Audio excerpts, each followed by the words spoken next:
حیدرآباد کی تاریخ ایک طویل اور پیچیدہ سفر ہے جو 2000 سال سے بھی زیادہ عرصے پر محیط ہے، جس میں مختلف حکمرانوں کی شان و شوکت، ثقافتی رونق، نوآبادیاتی دور کے چیلنگز اور ایک جدید عالمی شہر کے طور پر عروج شامل ہے۔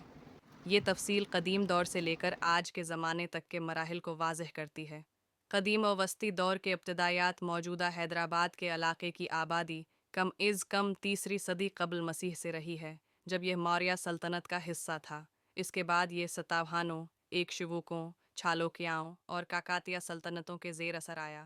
کاکاتیہ دور میں یہاں متعدد شہروں، مذہبی مقامات اور قلعوں کی تعمیر ہوئی، جنہوں نے دکن کے ٹھوس ثقافتی و سیاسی اثاثے فراہم کیے۔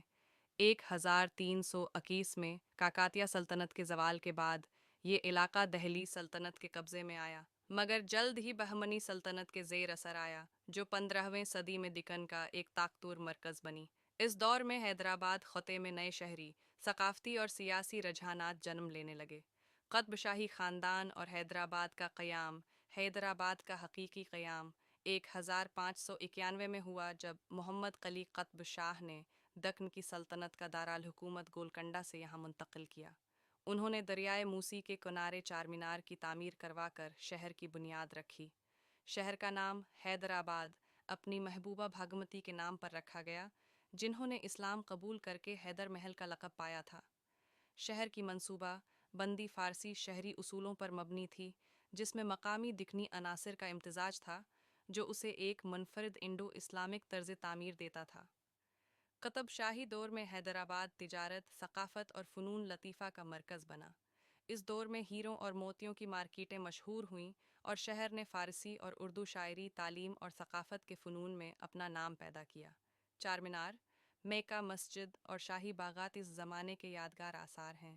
مغل دور اور آصف جہی نظامت کا عروج 1687 میں مغل بادشاہ اورنگزیب نے حیدرآباد پر قبضہ کیا، جس سے قطب شاہی دور کا اختتام ہوا۔ مغل انتظامیہ نے نئے انتظامی نظام قائم کیے، لیکن اصل تبدیلی تب آئی جب مغل نائب ناظم نظام الملک آصف جہ اول نے 1724 میں خود کو آزادی کا اعلان کر دیا۔ اس طرح نظامی دور کا آغاز ہوا، جو تقریباً 2 صدیوں تک جاری رہا۔ نظامیان نے دکن کی سب سے بڑی ریاست پر حکمرانی کی اور ایک کثیر الاقلیت، کثیر الثقافتی دربار قائم کیا، جس نے تعلیم، موسیقی، ادب اور فنون کو فروغ دیا۔ چوہمہلہ اور فالک نما محل جیسی شاہی عمارتیں اسی دور کی نشانی ہیں، جنہوں نے شہر کی شان میں اضافہ کیا۔ نوآبادیاتی دور اور ترقی کے مراحل 18ویں صدی کے آخر تک برٹش ایسٹ انڈیا کمپنی نے دکن پر اثر و رسوخ بڑھایا اور نظامی حکومت نے برٹشوں کے ساتھ معاہدے کیے۔ سکندرآباد برٹش قلعت خانہ کے طور پر قائم ہوا، جو آج بھی حیدرآباد کا ایک اہم حصہ ہے۔ نظامیان خصوصاً میر محبب علی خاں اور میر عثمان علی خاں نے شہر میں جدید ترقیاتی اقدامات شروع کیے، جن میں سڑکیں، ریلوے، اسکول، ہسپتال اور پارک تعمیر کیے گئے۔ عثمانی سرکار نے آبپاشی کے لیے عثمان ساگر اور حیمت ساگر جیسی بندیاں بھی بنائیں، جو آج بھی شہر کی پانی کی فراہمی کے لیے اہم ہیں۔